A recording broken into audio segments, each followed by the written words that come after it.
벌써 교육생 한 명 한 명 박수해주고 계십니다. 귀한 시간 내서 와주셨는데요. 계속해서 큰 박수로 환영해 주시기 바랍니다.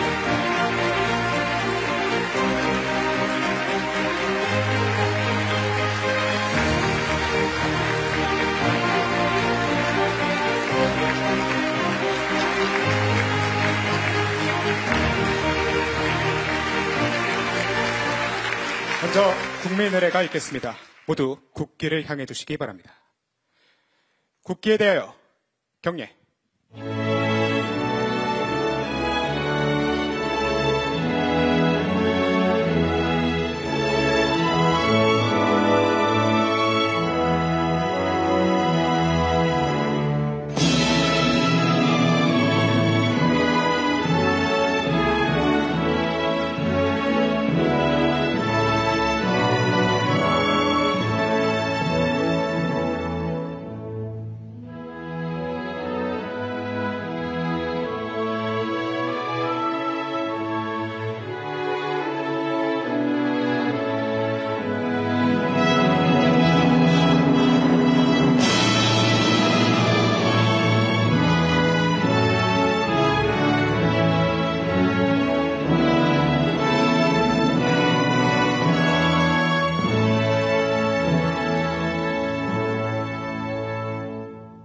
바로 모두 착석해 주시기 바랍니다.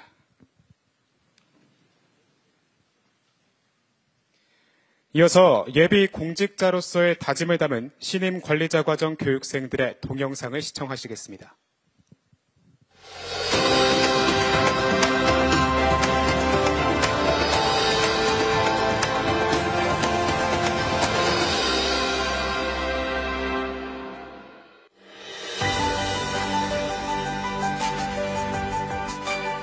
통상 직렬 공직자로서 단순한 수출입을 넘어 세계와 한국이 이해하고 협력하는 다리 역할을 잘 맡고 싶습니다. 저는 국민의 목소리에 귀 기울이는 공무원이 되겠습니다. 현재 사회 내 문제가 무엇이고 이를 해결할 수 있는 정책적 방안이 무엇인지 파악하기 위해서는 사회 내 다양한 목소리에 집중해야 한다고 생각합니다. 저는 메아리 같은 공직자가 되겠습니다. 작은 목소리를 귀 기울이고 다양한 사람들의 입장에서 깊이 공감하겠습니다. 공감은 신뢰를 만들고 신뢰는 더 나은 정책으로 이어집니다. 저는 국민의 삶 가까이에서 진심을 다해 듣고 따뜻한 마음으로 실천하는 공직자가 되겠습니다.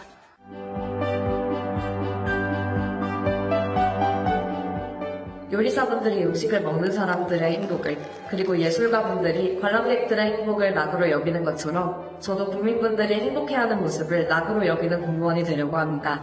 제 주변의 동료들과 나아가 국민들이 어려움을 호소할 때 발벗고 나서서 도와줄 수 있는 그런 사람이 되고 싶습니다. 제가 하는 일이 사회의 따뜻한 변화를 이끌어 모든 이가 존중받고 행복한 사회로 나아가는 데 기여하길 바랍니다.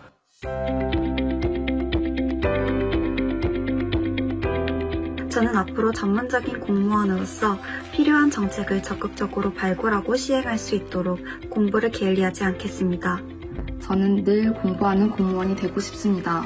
업무에 대한 다양한 배경 지식을 공부하고 대상 집단의 목소리를 정책에 반영하기 위하여 끊임없이 생각하겠습니다. 법학을 통해 배운 논리와 규범의 깊이를 정책학을 통해 익힌 실용성과 균형 감각으로 연결하며 국민의 권리를 보호하고 공정한 기회가 보장되는 사회를 만들기 위해 헌신하겠습니다.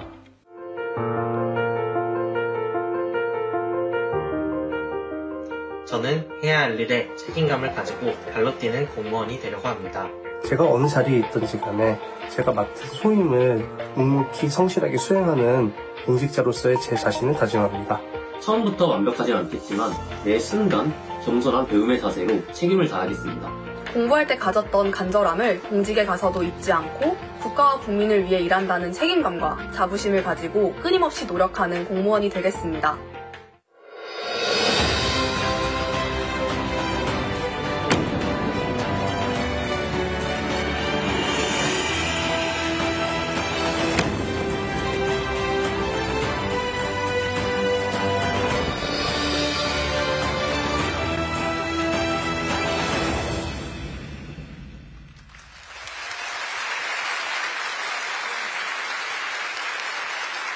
네, 대한민국의 미래는 밝습니다. 예비공직자로서의 굳은 결심이 느껴지는 동영상이었는데요. 여러분 다시 한번 우리 교육생들에게 격려의 박수 부탁드립니다.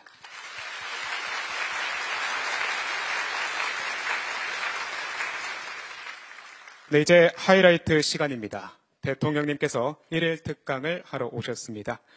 대통령님께서는 최근 기자회견에서 대통령의 1시간, 공직자의 1시간은 5,200만 시간의 가치가 있다고 말씀하셨습니다. 국민을 위한 소중한 시간 내어주신 만큼 오늘 이 행사는 정말 뜻깊은 시간이 될 거라고 확신합니다. 그럼 지금부터 대통령님께서 제70개 신임 관리자 과정 교육생들을 위해 국민 주권 시대, 공직자의 길, 국민과 함께 만들다라는 주제로 강의를 해주시겠습니다. 여러분, 우리 대통령님 나오실 때 큰 박수로 환영해 주시기 바랍니다. 대통령님 단상 위로 모시겠습니다.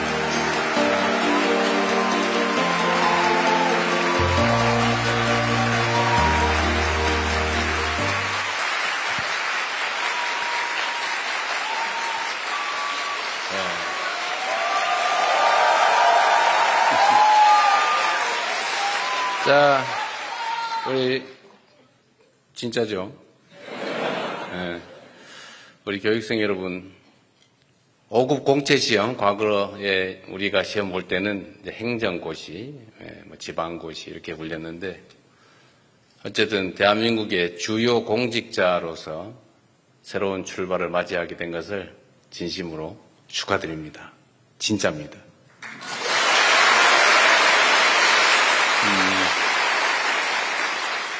사실 여러분들뿐만 아니라 대한민국 공직에 복무하는 많은 사람들을 제가 꼭 만나서 하고 싶은 이야기들이 꽤 많이 있었습니다.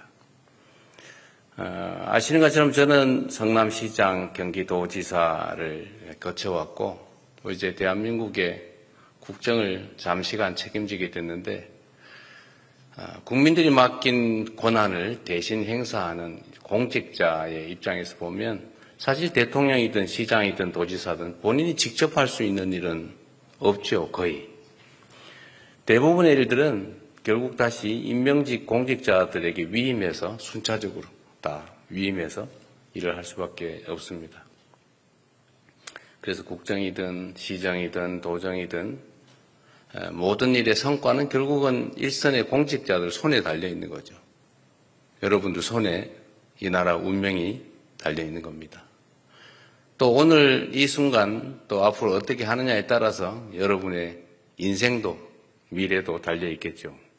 아마 이 중에 한 20, 30년 지난 다음에 언론에 이름이 나는데 좋은 쪽으로 나는 사람도 있을 거고 안 좋은 쪽으로 나서 주변 사람들로부터 손가락질을 받는 사람이 생길 가능성도 없지는 아니하겠죠. 없기를 바랍니다. 그리고 여러분들한테 제가 정말 축복의 말씀이라면 여러분들 스스로 이 공직을 마치거나 또는 인생을 마칠 때쯤에 야, 나 정말 행복하게 살았어. 의미 있는 인생을 살았어. 라고 뿌듯하게 여길 수 있기를 진짜로 바랍니다. 인생 뭐 있습니까? 접대받고 대우받고 많이 챙겨놔봤자 결국 떠날 때 다 빈손으로 가는 거죠. 진짜 맞습니다. 우리가 이제 공직자라고 할 때 왜 공직자라고 하느냐? 공적인 일을 하기 때문이죠. 공적인 일은 뭐냐? 개인 또는 특정 영역에 있는 사람들의 얘기가 아니고 모든 사람들의 일을 한다는 것입니다. 공적인, 모두에게 관계된 일. 그 일을 하되 자기 일이 아니라 남의 일을 대신하는 거죠. 여러분도 결국은 월급 받고 남의 일을 하는 거죠. 이재명 대통령도 결국은 5년 동안 고용된 단기 임시직, 계약직이죠. 5년 후에 또 평가를 받겠죠. 아, 저 사람 때문에 우리가 좀 더 나은 삶을 살게 됐어 라고 하는 경우도 있을 수 있겠고, 저 인간 때문에 우리 완전히 망했어 라고 할 수도 있겠지요. 근데 결국 다 제 손에 달렸고 제 마음에 달려있는 일 아닐까 생각됩니다. 여러분도 사실은 마찬가지죠. 만약에 여러분들이 개인 사업을 하면 여러분들이 뭘 잘못하거나 또는 잘못 생각해도 피해가 여러분 하는 사업 관계된 사람들에게만 미치죠. 또는 개인으로서의 삶을 잘못 살면 그 영향, 악영향이라는 것도 아주 좁은 범위에 미치지만 여러분들은 누군가로부터 엄청난 권력이라고 하는 권한이라는 걸 위임받지 않습니까? 그래서 여러분들은 수없이 많은 사람들이 관계된 일을 하기 때문에 여러분의 판단, 행동에 따라서 너무나 많은 사람들이 더 나은 삶을 살게 될 수도 있고 어쩌면 여러분들 손에 의해서 나 아이들 껴안고 이 세상 떠나버려야지 할 수도 있는 거죠. 여러분들은 공직자들이기 때문에 여러분들 손에 사람들의 목숨이 걸려 있습니다. 어쩌면 작은 신의 역할을 하는지도 몰라요. 다른 사람들의 삶에 결정적 영향을 미치지 않습니까? 우리가 권력이라고 하면 뭔가 폼나는 거, 뭔가 남들한테 우월적인 거 이렇게 생각하지만 틀린 말은 아니죠. 그러나 더 중요한 건 여러분들 다 배운 거잖아요. 권력이 뭐예요? 나의 의지를 타인에게 강제할 수 있는 힘, 그걸 권력이라고 하죠. 여러분들은 그걸 가지게 된 겁니다. 대신에 이 권력이라고 하는 데는 똑같은 양의 책임이 부과돼요. 음지만큼 양지가 있는 거죠. 세상에 공짜가 어디 있습니까? 여러분들한테 월급을 주면서 권력을 맡길 때 다 목표하는 바가 있죠. 이유가 있죠. 내 삶을 좀 더 낫게 해달라고. 우리가 국가 공동체라고 하는 것을 구성하는 이유가 뭐겠어요? 혼자 살면 편하죠. 간섭받지 않고. 그러나 함께 사는 것이 혼자 사는 것보다 더 낫기 때문에 함께 사는 것이고, 그래서 많은 사람들은 물론 여러분도 국민의 일원이지만 더 나은 삶을, 더 나은 세상을 만들어 달라고 힘들게 번 돈 떼서 세금도 내고 우리가 가진 고유한 권력을 국가에 맡기고 그 권력에 복종하지 않습니까? 누가 그런 얘기 했다는데 제가 보는 거의 거짓말일 것 같긴 한데, 대한민국에 2025년에 뭔가 위대한 새로운 일이 벌어질 것이다. 그랬다는 유튜브 방송이 있었죠. 유튜브 맹신자는 아닙니다. 그냥 좋은 건 보는 거죠.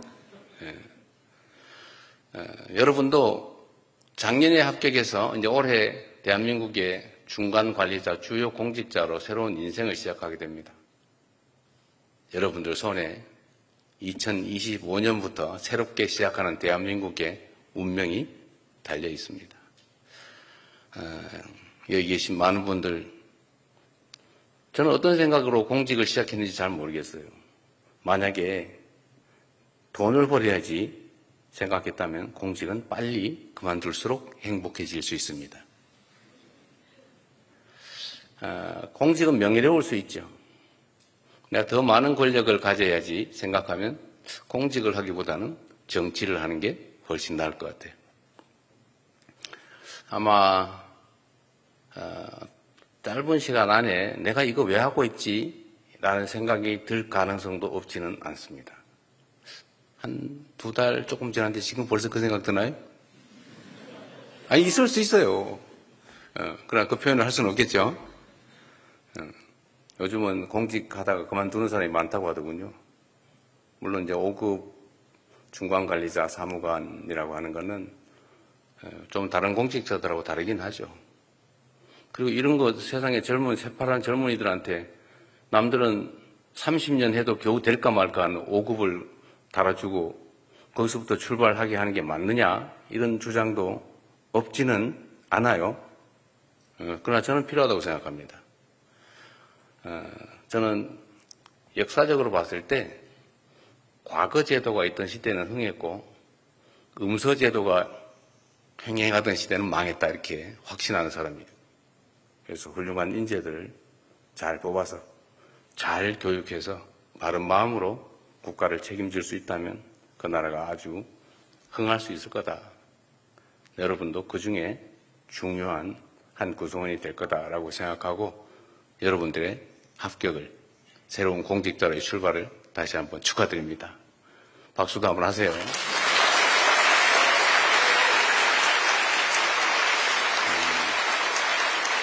그리고 제가 20분 얘기하고 40분은 일종의 토론을 하기로 되어 있던데 질문이나 의견이나 많이 준비하셨어요?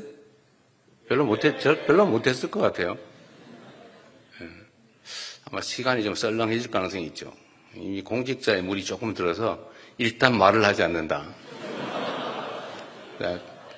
두 번째, 눈치를 본다.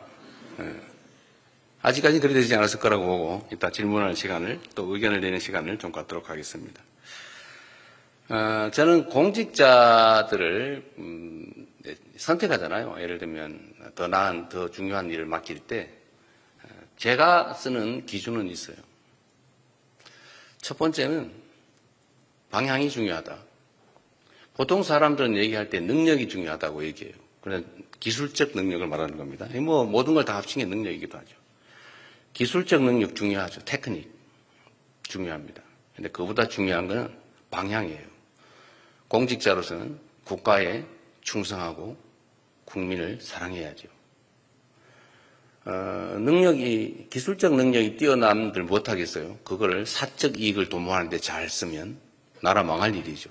그런 똑똑한 정말 속세적 의미의 유능함은 없는 게 차라리 낫죠. 그래서 방향이 중요하다. 국민 모두를 위한 봉사자, 공직자라고 하는 기본적 자세. 내가 왜 이 일을 하는가? 나라를 위해서. 5,200만의 삶이 내 손에 달려있다. 실제로 그렇죠. 여러분들 학에 따라서 여러분 자신의 삶뿐만이 아니라 정말로 많은 사람들의 인생이, 삶이, 생명이 달려 있습니다.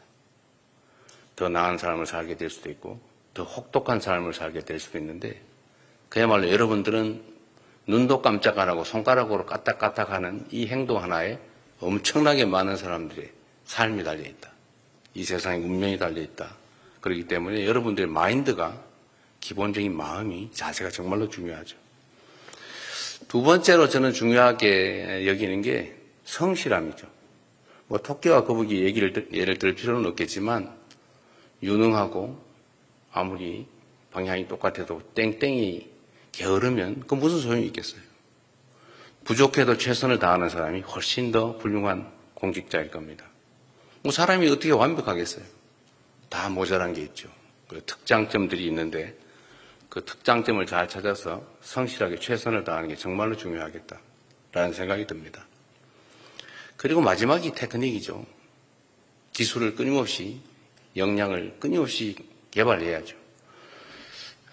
똑같은 조건에 똑같은 상황에서 똑같은 물건을 파는 똑같은 가게 주인인데 누구는 흥하고 누구는 망합니다. 여러분들 혹시 식당 많이 가죠?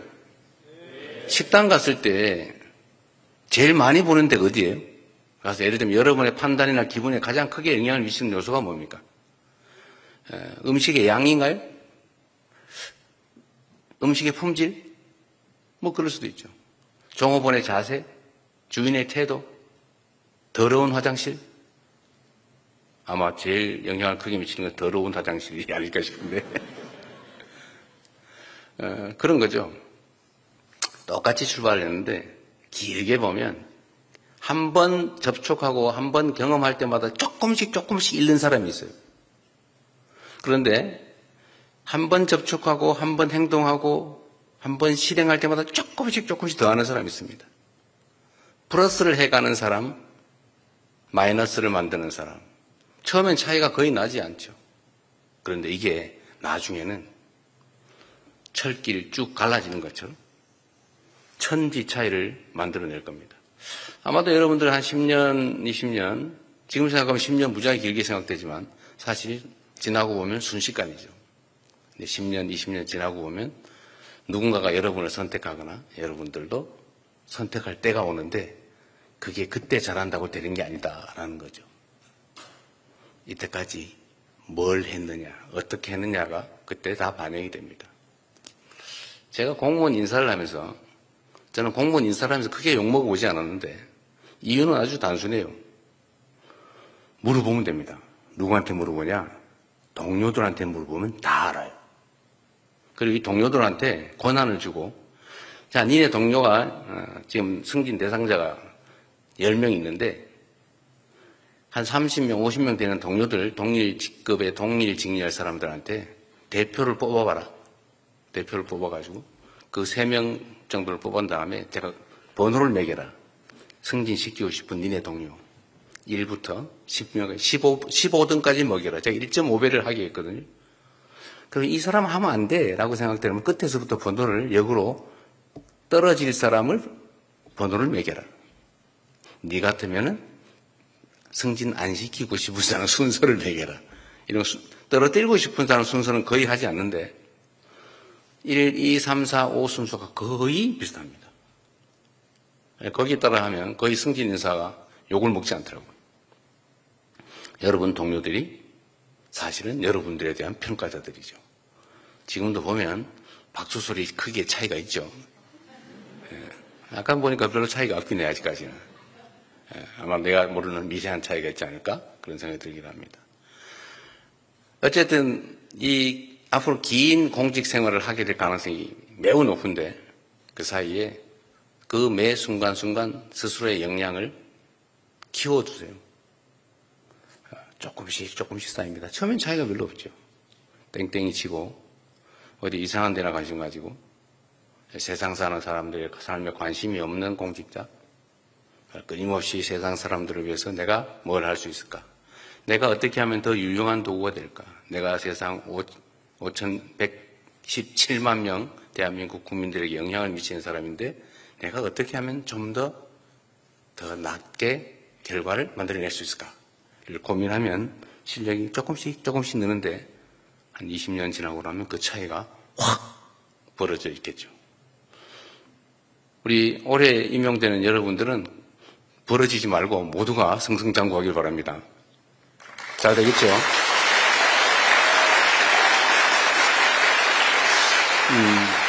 그리고 이건 기본에 관한 건데 공직자는 청렴해야 돼요.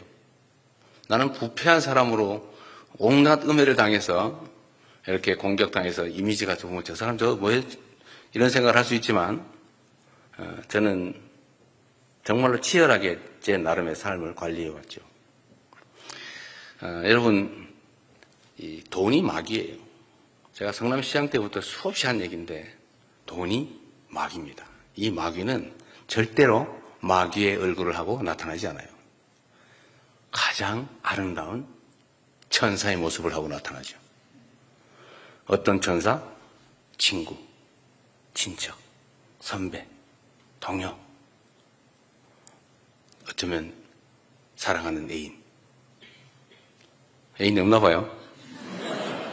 아주 충격적이지 않네 보니까. 어쨌든 아주 아름다운 관계의 모습을 하고 나타나서 처음에 누가 마귀 짓을 하겠어요. 천사 짓을 하죠.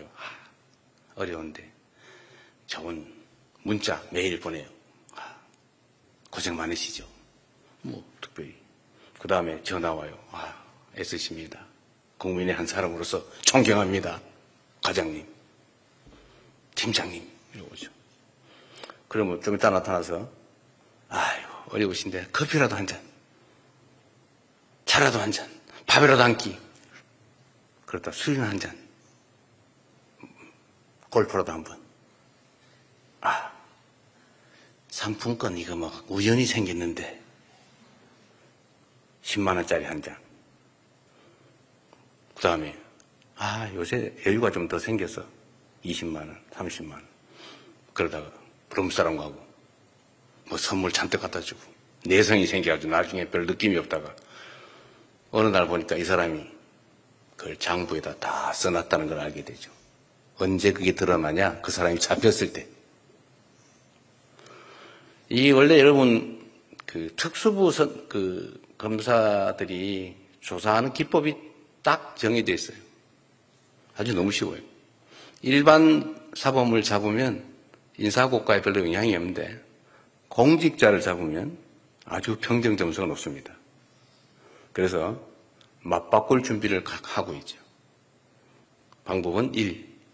관가 근처에서 놀고 있는 업자들을 일단 쫙 훑어서 잡아다가 조사를 하면 그런 업체들이 대개는 뻔하게 법인 경영을 엉망으로 하고 있죠. 사실상 개인 회사니까. 연구개발 열심히 하고 국제적인 해외시장 개척해가지고 글로벌 경쟁하는 사람이 관가 근처에서 놀겠습니까? 물론 크게 노는 데도 없지는 않겠죠. 대개는 광급공사 따겠다. 인허가 어떻게 받아가지고 부당하게 남들보다 우월한 입장에서 경쟁을 해보겠다. 이런 사람들이죠. 근데 이런 사람들이 관가 근처에서 노는데 대개 회계장부를 뒤져보면 엉망진창이죠. 다 그렇게 하니까. 그거 빼가지고 잠깐 집 잔금 냈다가 다시 갚고 주식 좋다는데 잠깐 샀다가 다시 갚고. 그런데 이건 이론적으로 따지면 다 횡령 배임죄에 해당되죠. 다 합치면 몇십억 나오죠. 그걸 잡아다가 네가 갈래? 누구 대신 보낼래? 이렇게 물어보면 그때를 위해서 다 준비를 갖추고 있죠. 장부에다가 다 써놨어요. 언제 땡땡 사무관한테 상품권 32만 원 줬더니 엄청 좋아하더라. 장소, 표정까지 다 써놔요. 그리고 현금으로 준 건 증거가 안 남으니까 방법이 있죠. 실제로 있었던 일인데 현금을 찾으면 띠지를 떼고 고무줄로 말아서 준대요. 이렇게. 띠지에 뭐가 있냐? 그 띠를 만든 은행 창구 직원의 도장이 찍혀 있어요. 그거를 다 모아서 요거는 땡땡 사무관 준 거, 요거는 무슨 서기관 준 거, 다 써놓죠. 왜 써놓냐? 자기가 잡혔을 때를 대비해서. 그 장부를 싹 관리하고 있어요. 그래서 수사기관이 관가 근처에 업자를 잡으면 첫 번째 하는 일이 장부 찾으러 가는 일이에요. 그래서 여러분들은 특정한 시기가 지나서 이게 쌓여서 처음에 몰랐죠. 쌓여서 위험한 시기가 되면 그 사람이 태도를 돌변합니다. 처음에는 사무관님 막 간도 드릴게요. 그런데 어느 날부터 우리가 남이가 네가 나한테 이럴 수 있어. 나이도 어린 게 말이야. 이렇게 나옵니다. 그때 이미 코가 깨 있어요. 내 인생이 아닌 거죠. 그렇게 살고 싶어요? 절대로 거기 넘어가지 마세요. 문제는 그들도 엄청난 프로들이라는 거죠. 처음부터 그러지 않아요. 그래서 아예 문제될 일을 하지 않는다. 불필요하게 아예 업자는 만나지 않는다. 그게 제일 안전하죠. 그렇다고 할 일을 안 할 필요는 없겠죠. 어쨌든 여러분, 세상이 그렇게 험한 곳이에요. 돈이란 그렇게 무서운 거죠. 부모 자식도 없어요. 많이 봤죠? 저는 변호사를 하면서 부모 자식 간에 돈 때문에 소송하는 거 진짜 많이 봤어요. 이거는 사람이 아니라는 생각이 들 때가 많습니다. 어쨌든 돈은 그렇게 무서운 거니까 막이다 이렇게 생각하고 조심하시면 여러분의 인생이 편해질 수 있어요. 너무 힘든 얘기만 했군요. 여러분들 혹시라도 구렁텅이에 빠지지 말라고 제가 여러분들한테 드릴 수 있는 일종의 선물 같은 거죠. 나중에 생각해 보면 아슬아슬했을 때가 많이 있을 수 있습니다. 저도 그럴 때가 많아요. 제가 딱 시장이 되고 나니까 웬 만나지 않은 사람이 그렇게 많아요. 정말로 많더라고요. 그래서 저를 사랑해서 만나자는 줄 알았어요, 저는. 야, 내가 인기가 엄청 좋구나. 그런데 이 사람들이 만날 때마다 저한테 꼭 뭘 부탁을 해요. 그리고 심지어, 이거 쓰시죠? 이렇게. 제가 그때, 시장시대 CCTV를 다뤘는데 이유가, 돈을 받는 증거를 찍어 놓기 위해서가 아니고, 사실은 용도가 다른 거였어요. 그게 용도가 뭐였냐면, 그때 당시에 한명숙 총리 재판을 아마 하고 있을 그 시점이었던 것 같습니다. 저도 법률가라서 다 재판하면서 먹고 살아왔기 때문에 입증 책임이라고 하는 걸 너무 잘 알고 있죠. 업자가 예를 들면 잡혀가지고 제가요 언제 땡땡 시장 만났는데 그때 봉투에 3천만 원 줬어요 라고 거짓말을 했다고 쳐보세요. 일단 검찰이 증명을 해야 되는데 만약에 그때 그 사람이 나를 만나서 봉투에 100만 원을 넣어서 줬는데 내가 돌려줬다고 생각해 보세요. 받은 건 거의 사실에 가깝죠. 받았다 돌려줬으니까. 밀었으니까. 이게 뭐예요? 돌려줬으니까. 그런데 3천만 원은 아니고 100만 원이다. 300만 원이다. 하여튼 동그라미가 한 개 있냐 없냐 차이죠. 그런데 생각해 보십시오. 나를 만날 이유가 있는 사람이었죠. 실제 만났죠. 그리고 뭔가 부탁을 했어요. 내가 안 들어주긴 했지만. 하여튼 뭔가 나를 줬어요. 그건 팩트예요. 그런데 이제 그 다음부터 내가 해야 될 일이 뭐예요? 저는 돌려줬습니다. 그거 알고 보니까 300만 원밖에 안 됐어요. 저는 거절했습니다. 증명이 안 돼요. 그러면 그 사람 말이 진실이 되는 거죠. 특히 거기에 일정한 의도가 끼어 있다라고 하면 이건 꼼짝없이 당하는 거예요. 그래서 제가 그때 갑자기 무서워져가지고 제가 업자들 경고용으로 제가 언론들 보라고 한 게 아니고 너네는 나한테 거짓말할 생각 꿈에도 꾸지 마라. 내가 다 찍어 놓는다. 만나는 장면을. 저 봤죠? 저 있어요.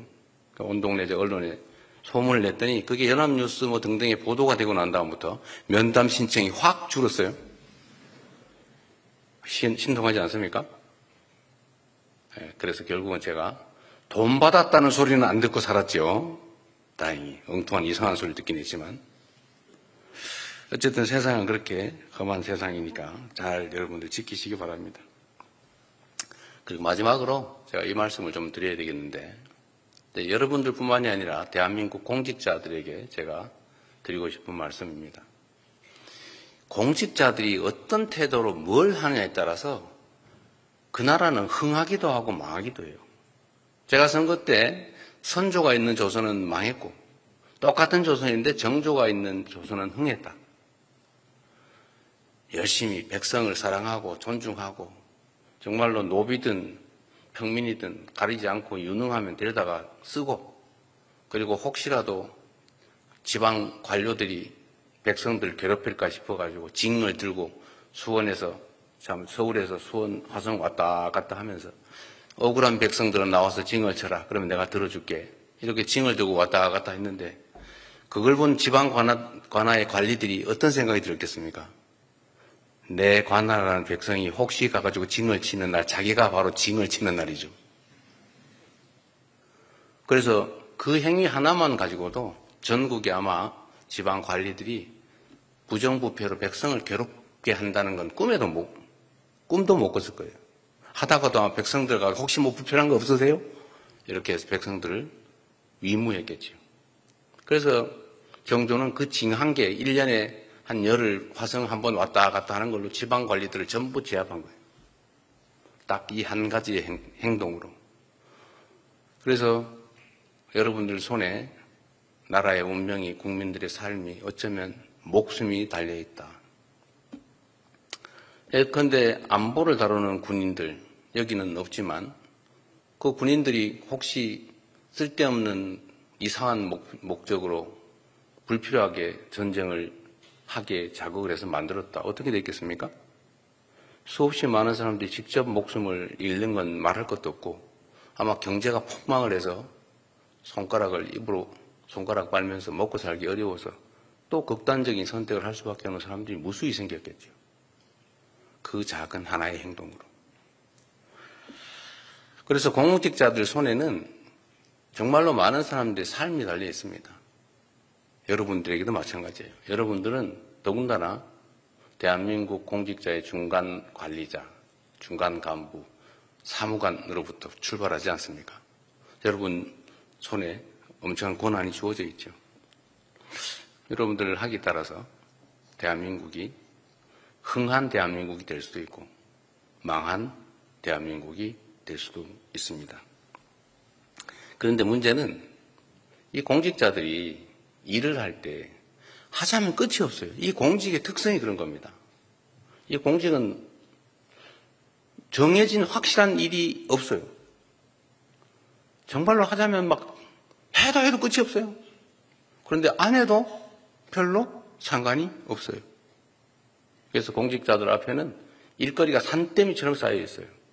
그래서 저는 이 일 처리의 좀 방식은 각자 알아서 하겠지만 저는 그렇게 합니다. 쉽고 간단한 일부터 빨리 해치운다. 제 책상에는 서류가 쌓여있지 않습니다. 최대한 빨리 내가 할 일을 하고 맡기죠. 이걸 부족하면 보완해가지고 와라. 이건 당신이 알아서 해라. 이거는 된다 안 된다. 그리고 진짜로 복잡하게 판단이 어려운 일이 있으면 판단할 자료를 더 만들어 오라고 내 손을 떼서 딴 데다 맡겨놓죠. 그래서 쉽고 간단한 일부터 빠르게 처리하면 성과가 납니다. 대개는 보면 어렵고 중대한 일, 이걸 가지고 끙끙끙 앓으면서 아예 아무것도 안 해버리죠. 그러면 성과를 내기가 어렵더라. 그리고 여러분들은 뭐 평생 공직을 할 거니까 모르겠는데 저는 이제 5년 임시직이니까 그 사이 시간이 제한되어 있지 않습니까? 그래서 저는 앞으로 그렇게 하려고 하죠. 시간을 2배로 효율성 있게 쓰면 임기는 10년이 될 수도 있는 거 아닙니까?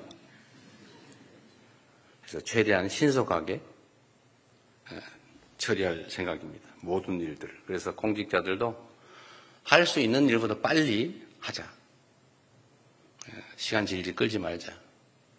다시 한번 얘기하지만 여러분들은 뭐 민원 일주일에 처리하나 2주에 처리하나 아니면 6개월 후에 처리하나 별로 상관이 없겠죠. 그러나 그 민원의 당사자는 1명일 수도 있고 1000명일 수도 있고 100만 명일 수도 있는데 그 사람들은 흥망이 달려 있어요.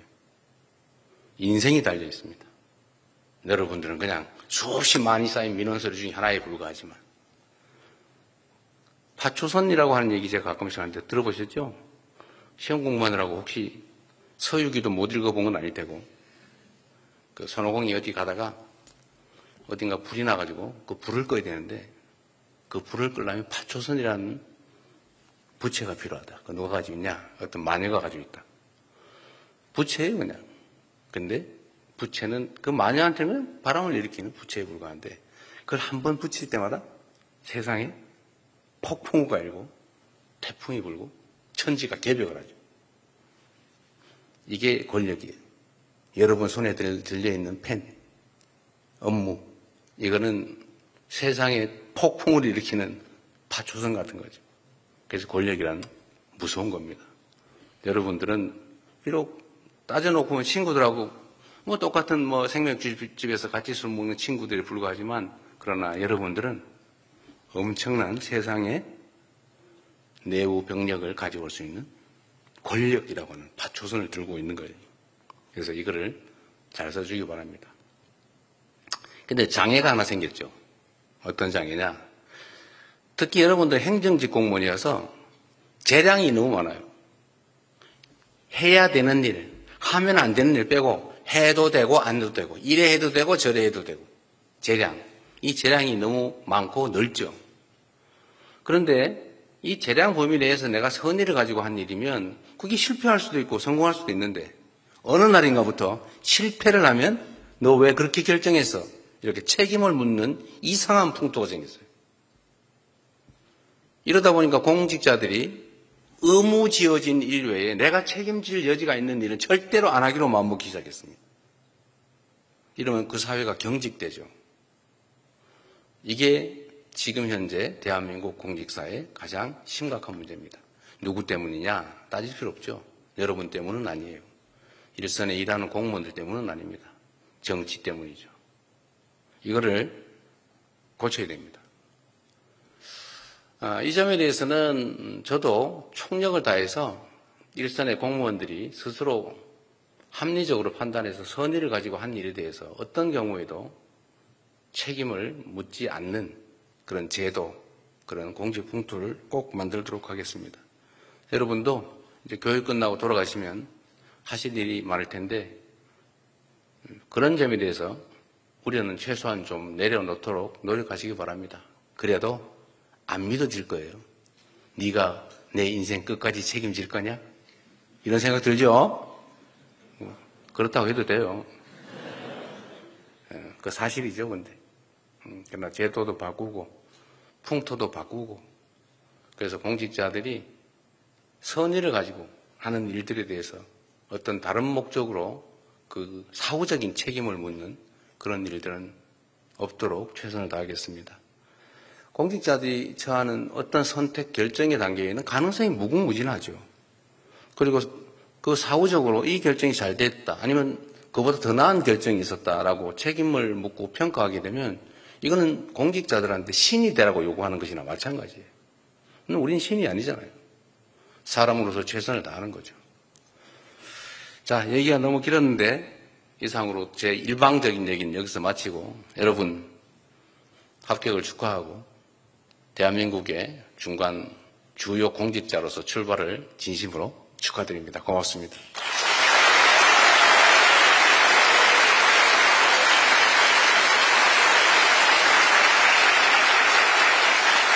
네, 뜻깊은 강의해 주신 대통령님께 다시 한번 감사드립니다. 이후 일정은 비공개 예정이니 기자단 여러분은 협조 부탁드리겠습니다. 그냥 공개해도 되는데요. 예, 그럼 여러분은 어떠세요? 비공개해서 얘기하고 싶으신 분은 공개적으로 얘기한 다음에 해도 되고 지금부터 그냥 비공개하자면 비공개할게요. 어떠세요? 비공개하자. 공개하자. 조금 많은데? 예, 그러면 과반수 의견으로 행사는 공개 행사로 진행을 하도록 하겠습니다. 네, 이후 질의응답 시간이 이어집니다. 네, 대통령님 잠깐 그냥 바로 하시죠, 그냥. 쉬어서 바로 진행하도록 하겠습니다. 예, 대통령님과 함께하는 질의응답 시간 바로 이어지겠습니다. 먼저 제70기 신임 관리자 과정 교육생을 대표하는 의미로 자치회장이 첫 번째 질문 기회를 저희가 드리도록 하겠습니다. 진다영 자치회장님 질문해 주시기 바랍니다. 안녕하세요, 대통령님. 제70기 신임 관리자 과정 자치회장 일반행정 직렬 진다영입니다. 오늘 좋은 말씀 정말 감사합니다. 저희 신입 사무관들이 가져야 할 자세나 마음가짐에 대해 다시 한번 포부를 다질 수 있는 뜻깊은 시간이었습니다. 교육생 305명을 대표하여 다시 한번 감사의 말씀 드립니다.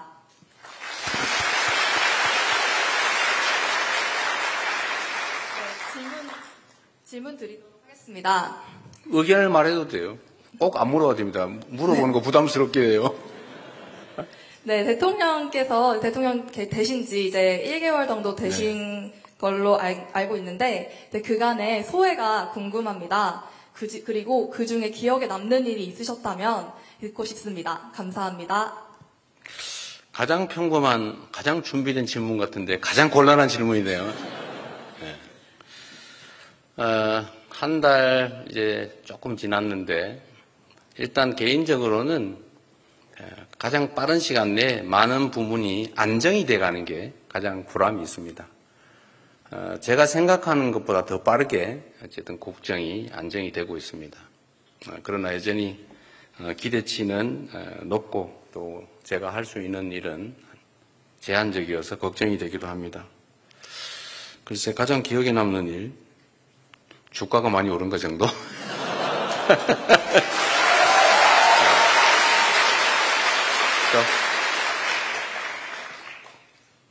다음, 네. 예, 다음 질문부터는 자유 질문 시간입니다.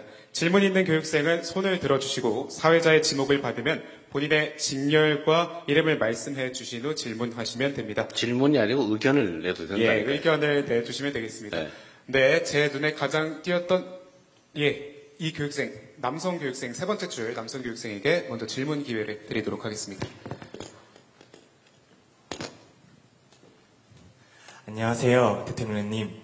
일반행정 직렬 151번 교육생 유현재라고 합니다. 먼저 국민을 위한 소중한 시간 내어주신 점 진심으로 감사드립니다. 제 질문은 지역균형 발전을 위해선 청년이 머무를 수 있는 지역 환경을 조성하는 게 중요하다고 생각합니다. 지역에서 청년들이 학업, 취업, 그리고 정착까지 나아가는 데 있어서 이를 위해 새 정부가 구상 중인 정책 방안은 어떤 것이 있는지 여쭤보고 싶었습니다. 네. 감사합니다. 점점 어려운 질문을 가고 있어요. 우리 대한민국의 문제만은 또 사실 아닌 것 같습니다. 전 세계적인 현상이 이제 성장률이 떨어지고 있는 거예요. 성장률이 떨어진다는 것은 곧 기회 총량이 상대적으로 줄어든다는 얘기고, 기회가 줄어들면 이제 청년들, 새로운 사회 진입 계층인 약자죠. 약자인 청년들이 어려움을 겪게 됩니다.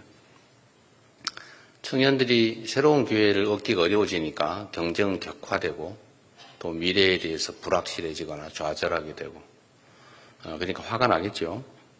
더군다나 이제 삶의 조건이 또 어렵고 그 다음 세대, 안 그래도 어려운 청년의 그 다음 세대들에 대해서는 더 암울하다 보니까 출산도 또 결혼도 이렇게 망설이게 되는 그런 현상이 생겼습니다. 그게 이제 전 세계적인 일반적인 어려운 상황이긴 한데 대한민국은 거기다 이제 몇 가지 요소가 좀 추가되고 있죠. 그 첫 번째가 성장률 추락에 더해서 수도권 집중이 사실은 좀 심각해요. 그러니까 안 그래도 자원이 좀 부족하고 경쟁은 격화됐는데 지방은 다 소멸을 하다시피 하고 서울에만 집중이 돼서 수도권에만 집중이 되다 보니까 자원 배분도 비효율적이고 자원 활용도 잘 안 되다 보니까 또 더 어려워진 측면이 있습니다. 그러니까 당연히 지방은 더 어려워졌죠. 또 지방 중에서도 청년은 더 어려워진 것 같습니다. 해결책이 있냐? 뭐 해결을 할지는 모르겠지만 완화를 하기 위한 최소한의 노력은 해야 되겠죠. 그래서 저는 결국 지역 균형 발전에 우리가 좀 주력해야 될 사유인데 구체적으로 뭐 어떤 방법이 있냐. 첫째는 지금까지는 사실 정책, 여러분들이 하게 될 국가 권력 행사에서 중앙 집중적인 사고 또는 그에 기반한 중앙 집중적인 이제 자원 배분이 이루어졌어요. 예를 든다면 지방에는 어디 뭐든 부울경 어딘가 메가시티, 충청 메가시티에 뭐 GTX, CTX 뭐 순환 고속철도망 이런 거 좀 만들자라고 하면 거기는 뭐 사람도 별로 없는데 굳이 그걸 만드냐? 그러면서도 서울은 A, B, C에 이어서 D, E, F까지 계속 만들고 있죠. 물론 단기적으로 보면 효율성이 높습니다. 많은 사람들이 있으니까요. 또 세금도 많이 내니까. 그러나 이 방향을 일부 이제 교정을 좀 해야 될 것 같아요. 정부의 국가 역량 배분에서 지방에 대한 균형적 시각보다는 지방에 대한 추가적인 인센티브가 필요하겠다라고 생각이 됩니다. 그래서 예를 들면 지금은 이제 재생에너지 중심 사회니까 재생에너지가 풍부한 지역에 기업과 산업들이 입지할 수 있도록 하는 각종 제도들을 만들어야 되겠죠. 뭐 억지로 보낸다고 되겠습니까? 해수부를 부산으로 보내는 건 사실은 상징적인 조치죠. 그 자체를 가지고 뭐 부산이 엄청나게 발전 또는 경남이 엄청나게 발전한다고 보기는 어렵습니다. 그러나 우리가 그에 대해서 관심이 있다. 또 새로운 북극 항로 개척이라고 하는 새로운 아이템으로 부산, 경남, 울산 지역을 그 영남 남쪽 지역을 새로운 기회를 한번 만들어 보겠다라고 하는 희망을 보여주는 거죠. 전남, 광주 뭐 이런 지역들에는 거기가 재생에너지 태양광이든 풍력이든 이런 재생에너지의 보고니까 거기에 재생에너지를 싸게 활용할 수 있는 시스템을 갖추고 거기에 전기 에너지를 많이 사용하는 미래 첨단 기술 산업들을 대대적으로 유치할 수 있도록 뭐 세제든 교육제도든 아주 다양한 지원 정책을 만들어 보려고 합니다. 너무 어려운 질문이라서 답하기가 너무 어려운데 하여튼 지역 균형 발전이라고 하는데 우리가 대대적으로 관심 갖고 투자를 하는 게 길이다. 구체적으로는 어떻게 앞으로 계속 토론해서 찾아보도록 하겠습니다. 앞으로 지방 균형 발전에 각별히 관심 가지고 열심히 해보시기 바랍니다. 네. 네, 여러분 박수 부탁드립니다. 네, 다음 질문 받겠습니다. 질문 있는 교육생. 네, 저기 V 표시라면서 팔이 긴 저기 첫 번째 분단에 맨 뒤쪽에 남성분께 마이크 전달 부탁드리겠습니다. 안녕하십니까 대통령님. 저는 일반행정 전국직렬에 합격한 교육번호 302번 조수영입니다. 먼저 인수위 없이 출범하셔서 바쁘신 와중에도 저희들을 찾아주셔서 진심으로 감사드립니다.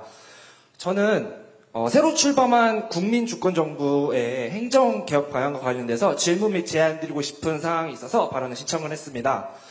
최근 들어 MZ세대 공직 매력도가 하락을 하고 있는 상황입니다. 공직자를 배출하는 주요 학과에서는 공무원이 될 노력으로 차라리 다른 민간 기업을 가겠다라는 그런 분위기들이 형성이 되고 있고, 공직에 입직을 한 이후에도 어떤 빠르게 퇴사를 하는 사례가 이전에 비해 증가하고 있습니다.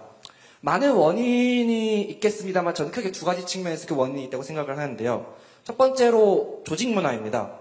사실 중앙정부는 많이 개선이 된 편입니다만 지자체의 경우에는 여전히 신입 공무원들의 과장님 모시기 관행을 비롯해서 어떤 여러 가지 악습들이 잔존을 하고 있습니다. 그리고 또 조직 내에 이제 인수인계 매뉴얼은 없는데 조직 내에 힘든 일들은 신입이 이른바 짬처리를 하게 되는 그런 사례들도 많이 있는 것으로 들었습니다. 다음으로는 보수체계입니다. 현실적으로 공공부문이 민간 부문과 유사한 수준의 급여가 지급이 되는 것은 어려운 일이라고 생각을 합니다. 그렇지만 민간 대비 공무원 보수 수준을 나타내는 이른바 공무원 보수 민간 임금 접근율이 2000년 통계 작성 이후 최저 수준을 기록한 것으로 2023년에 집계가 된 바가 있습니다.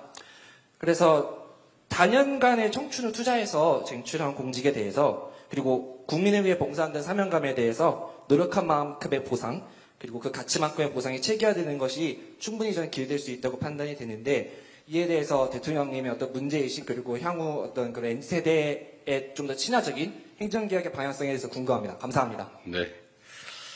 좋은 질문입니다. 최근에 사무관들은 어떤지 모르겠는데, 구급 합격자들 중에 상당수가 이제 중도 퇴직한다고, 조기에 퇴직한다고 합니다. 구급 공무원들의 임금 수준이 최저임금을 겨우 벗어난 정도, 거의 그에 근접하는 정도라고 하죠. 그리고 과거에는 이제 연금 제도가, 공무원들은 당장 보수는 낮아도 연금 제도가 사실은 상당히 유리하다라고 해서 재직 기간 잘 견디면 재직 후는 행복하다, 이렇게 생각했다는데, 지금 연금 개혁으로 인해서 내는 만큼 받자, 왜 공직자들에 대해서 이렇게 특혜가 많냐라는 국민적 반론 때문에 이 연금 개혁이 점점 이루어지면서 공직사회에 대한 보수 매력도는 떨어지고 있는 거죠. 그러다 보니까 뭐 연금에 특별한 혜택이 없다면, 보수라는 측면에서 본다면 이 박봉을 견디면서, 특히 동사무소 가서 내가 이 고생하면서 내가 왜 버텨야 되냐, 이런 생각이 들 수도 있을 것 같아요. 퇴직자가 많다고 합니다. 어쨌든 뭐 이 점에 대한 저도 문제의식은 가지고 있는데, 문제는 청년 세대들이든 누구든 국민들이 직업을 선택하는 데서 1번 공직자, 2번 공기업, 3번 대기업, 뭐 이렇게 되게 번호가 1, 2, 3 순위가 정해져 있잖아요. 물론 그 순위는 뭐 다를 수도 있겠어요. 그래도 다른 데보다는 나은 편이다. 약간 서글픈 현실이긴 하죠. 어쨌든 청년들의 일자리 문제를 근본적으로 해결하는 게 우선순위 같고요. 공직자들의 처우 개선도 중요한 과제이긴 한데, 그게 우선순위인지에 대해서는 우리 국민들이 공감하기는 그렇게 쉽지는 않을 것 같아요. 그나마 그것도 괜찮은 자리라고 생각되니까요. 사회 전체적으로 우리 개선해야 될 점들이 너무 많다, 그런 생각이 듭니다. 아까 그 표현에도 약간 그런 표현이 있었는데, 쟁취한 공직이라는 표현 하시잖아요, 그죠? 저는 쟁취를 했든지 뭐 쉽게 얻었든 공직 자체의 매력도를 가지고 판단하는 게 더 중요하겠다, 그런 생각이 들어요. 나름의 의미를 공직 자체에서 찾아야지, 뭐 높은 보수, 다른 일반 기업에 비하면 별로야 라고 생각하면 사실 공직에 대한 매력을 느끼긴 쉽지 않을 거예요. 아까 제가 말씀드렸잖아요. 돈을 벌려면 기업으로 가는 게 좋겠다, 창업을 하는 게 낫겠다. 그리고 또 한 가지 이런 것도 있어요. 대한민국의 우수한 자원들이 지나치게 공직으로 너무 몰린다는 지적이 있습니다. 사실 여기 행정고시 오신 여러분들 대단한 사람들 아닙니까? 스스로? 체면 차리시는 거예요? 엄청난 거죠, 사실은. 20대 또는 30대의 일반 일선 공직자들이 30년 해야 겨우 도달할까 말까 한 지방 공무원들은 사무관 되기도 어려워요. 사실은 뭐 중앙 공무원들은 좀 다르긴 한데 9급에 출발한 기초단체 공무원들 사무관 되는 게 꿈이라서 어떤 아주 나쁜 단체장 만나면 뇌물 주고 막 이러죠. 근데 여러분들 시험으로 어쨌든 5급을 출발점부터 취하게 된 거니까 엄청난 기회를 가지신 겁니다. 그리고 더 길게 보면 사실은 그 사회가 가진 우수한 자원들은 과학기술, 첨단 산업 이런 부분에 사실 더 많이 투입되는 게 바람직합니다. 자칫 잘못하면 이 나라 사회가 사실 공직, 요즘은 이공계는 전부 의대 간다면서요. 그런 것도 사실 심각한 문제죠. 조금씩 고쳐봅시다. 갑자기 내가 기가 죽었는데. 예, 이어가 보도록 하겠습니다. 이번에는 맨 우측 분단이 한 번도 못해서요. 이번엔 맨 우측 분단에서 질문자를 받겠습니다. 질문 혹은 의견. 네, 저기 지금 반짝반짝 빛나는 우리 여성 교육생이 한 명 있는데요. 네, 여기 마이크 전달 부탁드리겠습니다. 안녕하세요. 저는 일반행정직 교번 218번 정소희입니다. 저는 조금 가벼운 질문을 드리고자 하는데요. 저희가 지금 부처 배치와 면접을 앞두고 있습니다. 이전에 이제 공직자 선택하시는 기준으로 방향, 성실함, 기술을 말씀해 주셨는데 이 외에 특히 신입 공무원으로서 만약 대통령님이 면접관이시라면 어떤 신입 공무원을 뽑고 싶으신지 또 저희가 어떻게 하면 사랑받는 막내가 될 수 있을지 팁을 얻고 싶습니다. 정말로 중요한 질문이죠. 근데 우리 정소희 예비사무관은 아마 많은 사람들이 선택하려고 노력할 것 같습니다. 네.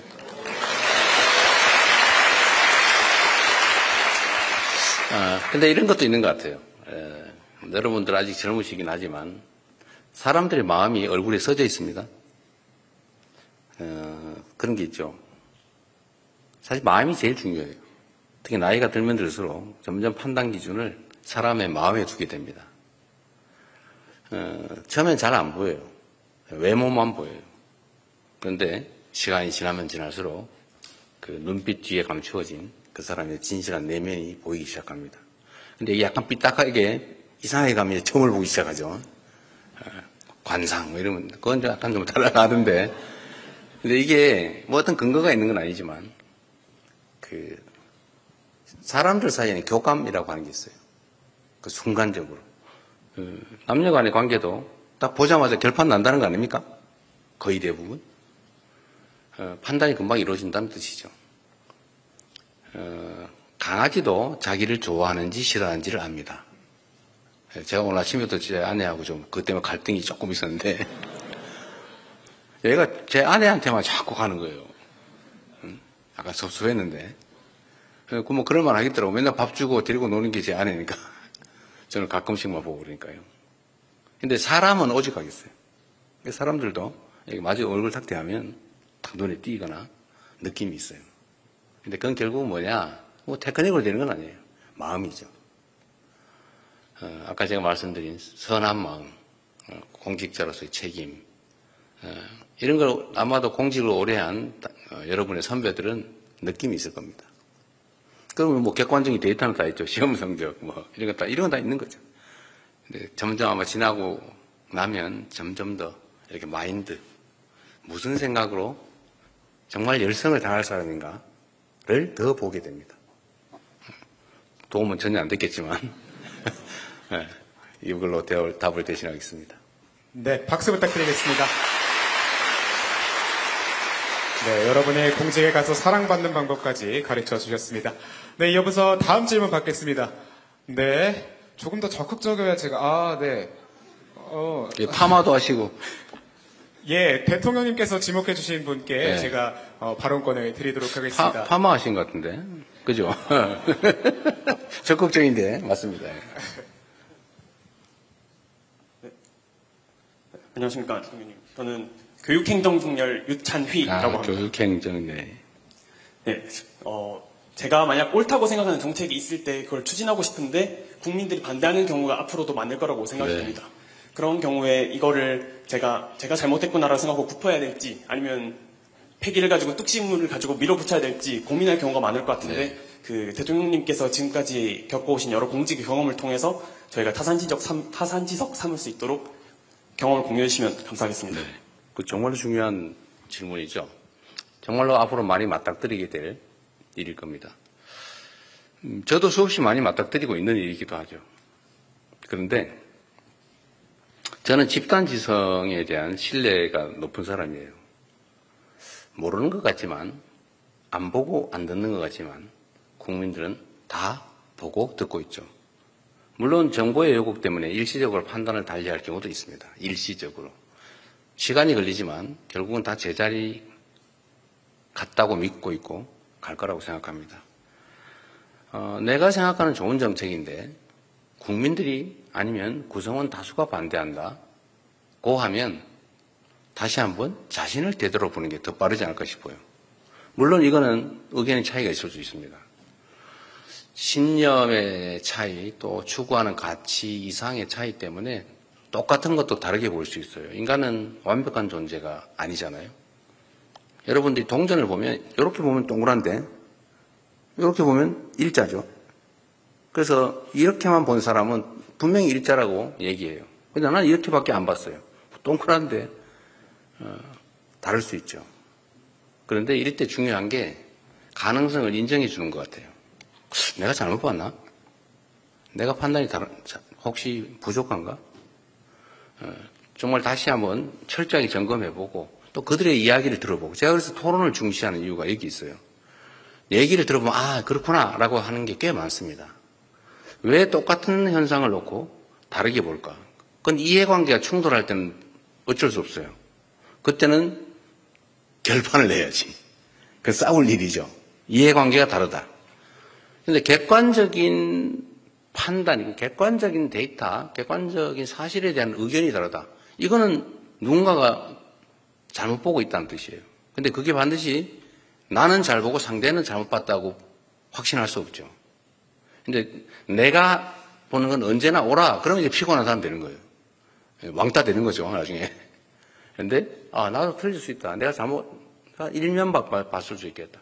그럼 당신은 뭘 봤냐? 라고 얘기를 해보고, 내가 봤더니 이렇던데? 그렇구나. 이게 납작한 동그란 거구나. 라고 하면 다 해결할 수 있죠. 그래서 저는 이렇게 의견이 다르면 토론을 해봐야 된다고 생각해요. 근데 토론을 해서 객관적인 사실이 드러났음에도 다른 얘기를 한다? 그때는 싸워야지.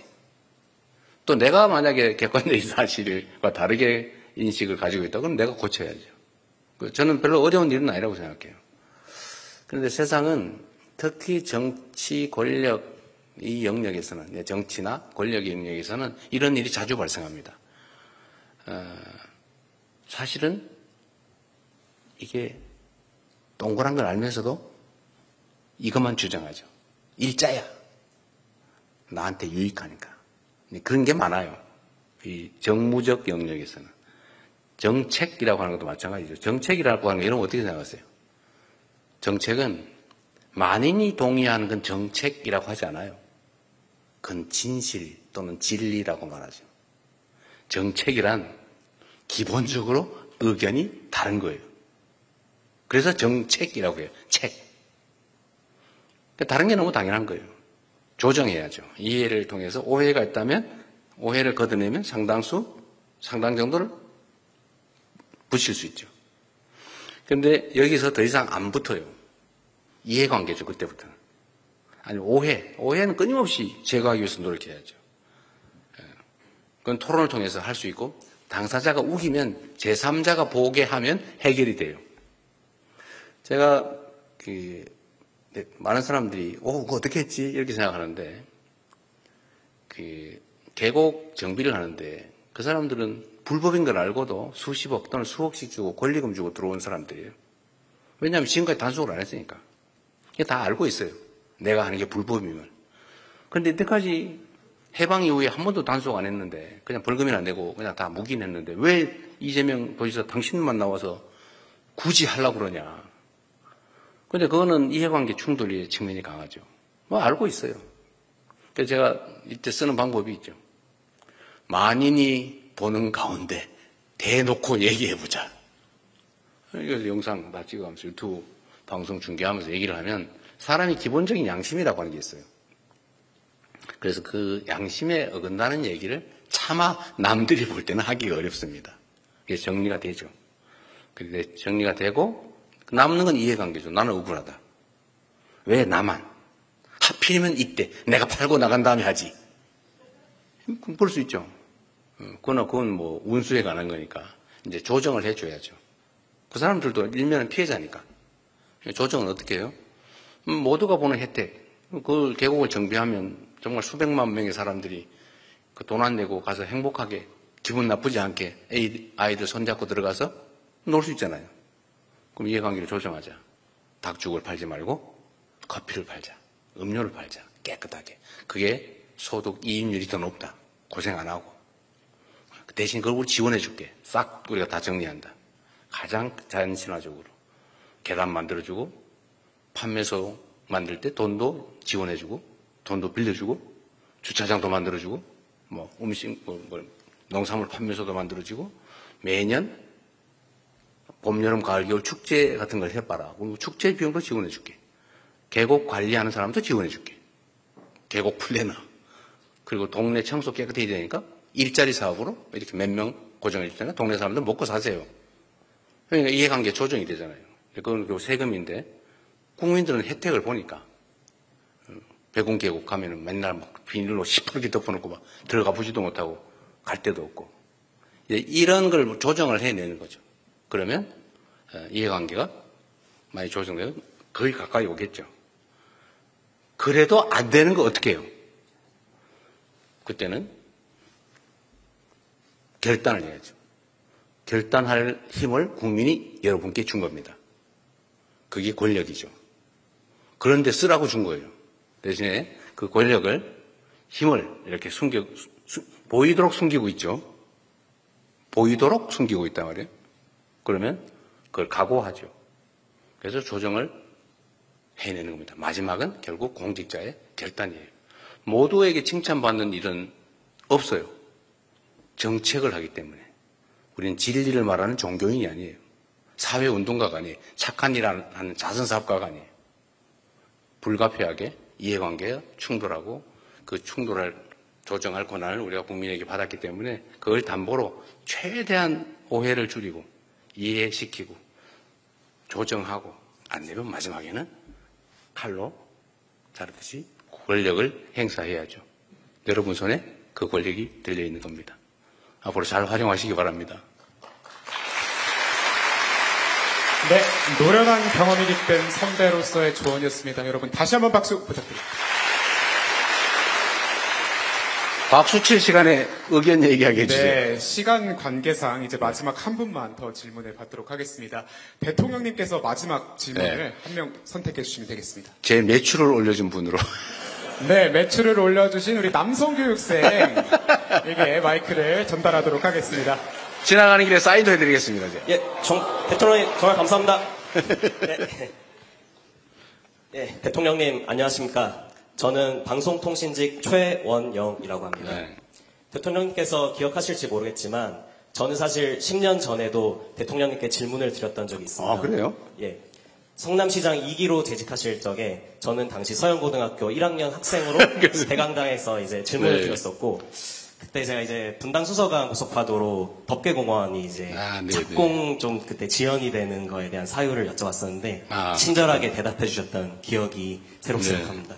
그리고 그 공원은 지금 잘 완공됐고 저도 이제 시험에 합격해서 이 자리에 왔고 축하합니다. 네, 대통령님께서도 이제 대통령이라는 이 직책을 맡게 되신 것에 다시 한번 축하드리겠습니다. 감사합니다. 예, 감사합니다. 그 질문을 본격적으로 드리면은 이제 성남시장 경기도지사로 재직을 하실 때 많은 부하 공직자들을 데리고 계시지 않았습니까? 저희 같은 경우에도 이제 부처를 갔을 때 다른 동료 사무관님들 또 주무관님들과 함께 협업을 해야 될 것 같습니다. 이때 부하 공직자들을 대할 때 취하셨던 자세 그리고 그 생활에서 얻으셨던 경험에서 어떤 교훈을 얻으셨는지 그것에 대해서 질문을 드리고 싶습니다. 네, 정말로 중요한 질문이고 다시 한번 매출에 감사드립니다. 그리고 참 인연이 그렇군요. 서영고 1학년 그때 몇 년이었어요? 15년. 벌써 많은 세월이 지났군요. 10년. 그래요. 분당 수서강 고속화도로는 지상공원화가 잘 완료가 돼서 잘 사용하고 있군요. 제가 이 얘기도 자랑삼아 한번 해야 되는데, 이게 이 사연이 많은 사업이었어요. 아마 제가 공직자로서 자랑하는 사업들이 여기저기 있는데 그 중에 하나가 사실 이 사업이었습니다. 여러분도 경험상 나중에 혹시 필요할지 모르니까 자랑삼아 한 말씀 드리면, 이제 성남에 분당과 수서 간에 고속화 도로가 있어요. 지상도로죠, 당연히. 8차선쯤 아마 될 텐데 엄청난 교통량이 있죠. 용인 이 남쪽에서 전부 서울 가는 길이니까요. 근데 거기를 어느 날부터인가 지하로 공원화를 해주겠다는 정치권의 이야기가 시작됐습니다. 그걸 지하를 파서 도로를 지하로 만들고 위를 공원으로 만들어주겠다. 근데 그게 기본적으로 한 3천억이 넘게 되는 돈이 3천억이 넘게 되는 데다가 문제는 공사를 한 3, 4년 해야 되는데 그 사이에 그 도로를 차단하면 경기 남부, 동남부 지역의 교통이 완전히 봉쇄가 돼버려요. 완전히 난리가 나는 거죠. 그거 어떻게 감당하냐. 이게 불가능하다, 사실은. 이 결론이 나는 건데, 이 정치인들이 또 가만히 있습니까? 해당 지역 주민들이야 그건 다음 일이고, 일단 공원화하면 집값 오르고, 주거 환경 좋아지니까 하자, 그러고, 표 되니까 모든 정치인들이 하겠다라고 공약을 하는 거예요. 10몇 년 됐지요. 저는 첫 시장 출마 때는 그 거짓말인 줄 알았기 때문에 공약을 안 했어요. 물론 떨어졌죠. 근데 그것 때문에 떨어진 건 아니에요. 30몇 %밖에 못 얻었으니까. 모두가 전멸할 때 떨어졌으니까. 근데 제가 그 2010년에 선거 나갈 때는 이 당선 가능성이 꽤 높은데, 이거 혹시 이것 때문에 떨어지면 어떡하냐 해서 제가 마음에 없는 알면서 한 거짓말 공약을 그걸 한번 해봤습니다. 나름은 다른 모두가 하니까 모든 국회의원, 시장 출마자 전부 하는데 이재명만 독야 청청한다고 했다. 혹시 떨어지면 여전히 또 거짓말은 계속될 텐데 또 하고 싶은 일은 많고, 그래서 제가 할 수 없이 거짓말인 줄 알면서 그 공약을 했습니다. 지킬 수 없을 걸 알면서. 그랬는데 제가 사과를 했어요. 시장이 된 다음에. 죄송합니다. 이건 지킬 수 없는 공약입니다. 근데 정치하면서 처음으로 거짓말 해봤는데 자백합니다. 제가 SBS 방송에다가 인터뷰를 했어요. 그러고 난 다음에 그 동네 주민들 사이에서 아이디어를 하나 낸 거예요. 그렇게 하지 말고 위를 덮자. 다행히 단차가 있습니다. 이렇게 도로가 좀 낮아요. 아파트 단지보다. 그거 살짝 올려가지고 그냥 도로는 통행을 시키고 위를 덮자. 돈도 1,500억밖에 안 든다. 그 주민들이 낸 아이디어예요. 그래서 제가 반짝해가지고 실제로 그렇게 해서 위를 덮기로 하고 덮는 공사를 해서 지금은 위에가 공원화가 되어 있습니다. 물론 지하로 한 것보다는 좀 부족하죠. 근데 그걸 잘 쓰고 있다니까 정말 다행이고, 제가 이 말씀을 드린 이유는 이 집단 지성의 위대함이에요. 공직자들은, 설계하는 전문가들은 아무도 그 생각을 못했어요. 오로지 그냥 땅 밑을 팔면 돈이 얼마나 들고 교통을 어떻게 분산시키고 얼마나 걸리고 이것만 머리 좀 해다 결국 하다 또 안 된다. 이렇게 되는 거죠. 근데 결국은 어느 날 주민들 중에 누군가가, 제가 그 사람 이름도 대충 기억하는데 그 안을 낸 거예요. 진짜 조사를 해보니까 가능했던 거죠. 그래서 국민들 의견들을 현장에서 많이 들으면 이게 하늘이 무너진 속에서 솟아날 구멍이 생길 수도 있더라. 그 얘기를 자랑삼아 한번 합니다. 부하들에 대한 자세, 저는 부하 그러면 좀 기본적으로 무시하는 마음이 들 수 있어요. 근데 내가 부하를 무시하면 나도 상사한테 무시당할 수 있죠. 근데 그런 사람이 있어요. 근데 위를 존중하되 굴욕적이지 않고 아랫사람을 대하되 비하하거나 하대하지 않고 존중하면 나도 존중받습니다. 그리고 그게 사실 힘은 거기서 나와요. 저는 어떤 회의를 하거나 이럴 때 간부만 오게 하지 않아요. 가능하면 국장한테 보고를 받으면 국장이 솔직히 뭘 알아요? 제가 물어보면 몰라요. 그냥 슬쩍 거짓말해요. 아, 거의 그렇습니다. 대충 대개 제가 그러면 혼내죠. 거의라니, 겁니다라니. 제가 그런 회의하면 제가 국무회의에서도 한번 뭐라고 그랬는데 그런 얘기 하지 마라. 모르면 모른다고 해라. 어떻게 장관이 또는 국장이 어떻게 다 알아요? 저는 모르는 게 당연하니까 물어본 건데 모르면 무슨 큰 난리나 나는 것처럼 슬쩍 거짓말을 해요. 그렇게 하지 말고 모르는 거 너무 당연하다. 대신에 모른다고 하고 다음에 알아서 알려주는 게 그게 행정이 똑바로 되는 거지. 대충 떼어놓고 나중에 수습하고 그러면 안 된다. 왜? 개인 사업이 아니니까. 개인 사업도 그렇게 하면 망한다. 공무니까. 대신에 저는 다 부하 직원들 다 오라고 해요. 국장이 오면 잘 모르겠으면 자신 없으면 과장 다 데리고 100% 파악하고 있으면 모르겠으면 팀장도 데리고 와라. 팀장도 100% 모르겠으면 그 실무자 데려와라. 기한한 실무자. 그 얘기하면 되잖아. 뒤치로 앉아있다가 모르면 얘기해주면 되지 뭐. 뭘로 아는 척 합니까? 모르는 게 너무 당연한 거예요. 어떻게 국정을 다 알겠어요? 어떻게 국장이 온갖 과에 있는 온갖 팀에 있는 그 모든 자세한 일을 알겠어요? 모르는 게 너무 당연하지. 아는 척 할 필요 없다. 그래서 그거 존중해 주는 거죠. 그리고 일선의 실무자가 제일 중요하잖아요, 사실은. 여러분, 그런 얘기 있는데, 대한민국에서 제일 힘센 기관이 검찰청이었잖아요, 그죠? 아니에요? 여러분 아직도 뭐 그런 걱정 안 하고 사세요? 네, 다행이네. 대한민국에서 제일 힘센 기관이 이제 검찰청이라고 보통 얘기를 했는데, 검찰청에 가면 제일 무서운 사람이 누군지 아세요? 그런 얘기가 있었습니다. 이 진실인지 아닌지 모르지만 그냥 하는 얘기니까 상징적인 예니까 이거 가지고 뭘 또 꼬투리 안 잡으면 좋겠어요.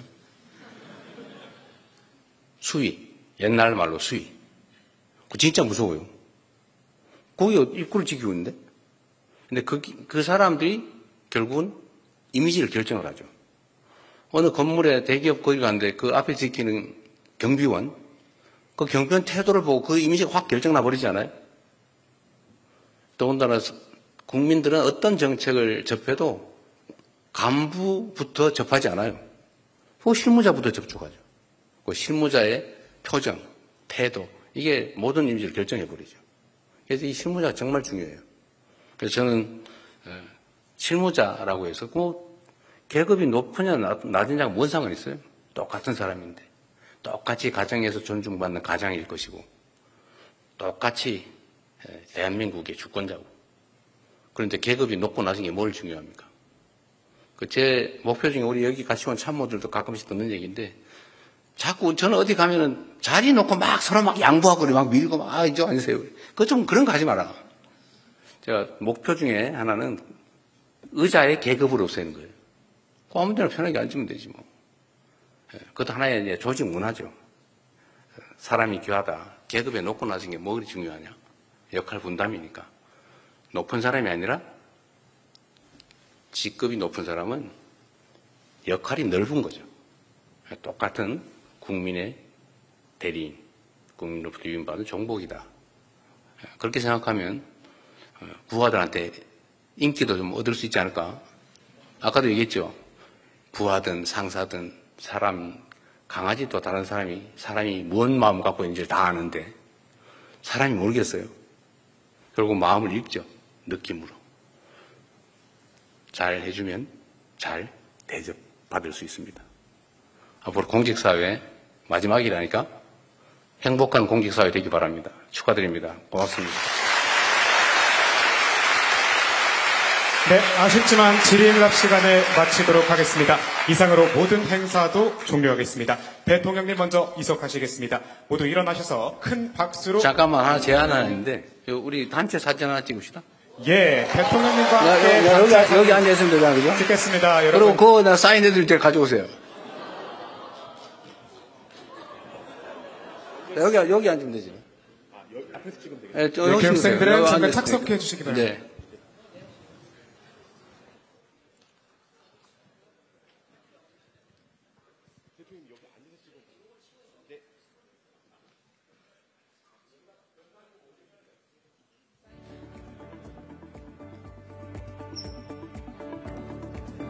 예, 대통령님이 매출을 올린 교육생에 위해서 사인을 해주고 계십니다. 예.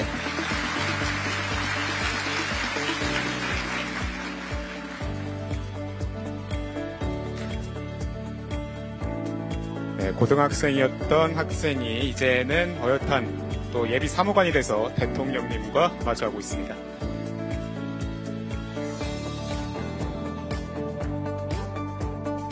여러분 다시 한번 박수 부탁드립니다.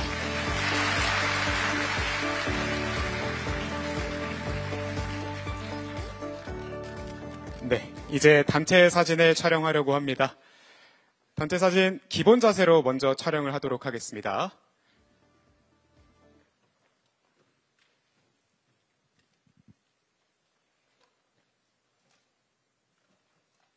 네, 촬영 됐을까? 한 컷만 더 찍겠습니다. 화이팅 한번 할까요? 그러면 너무 구리다고 하셔서 그러면은 예, 하트, 손하트, K 하트로 한번 해보도록 하겠습니다. 대한민국 예비사무관 화이팅 이렇게 한번 해봐도 괜찮을까요? 예, 그럼 대한민국 예비사무관 화이팅 하면서 하트 내밀도록 하겠습니다. 하나, 둘, 셋. 대한민국 예비사무관 화이팅! 네, 감사합니다. 네, 그럼 대통령님께서 먼저 이석하시겠습니다. 모두 일어나셔서 큰 박수로 환송해 주시기 바랍니다.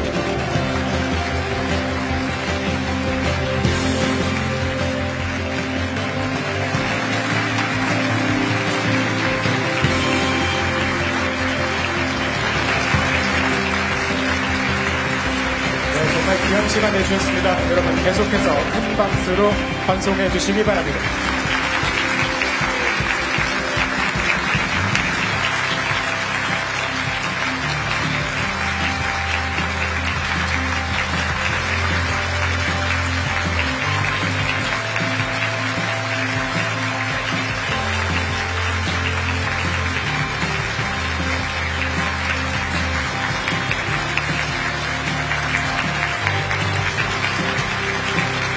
여러분 대통령님 끝까지 환송해 주시기 바랍니다.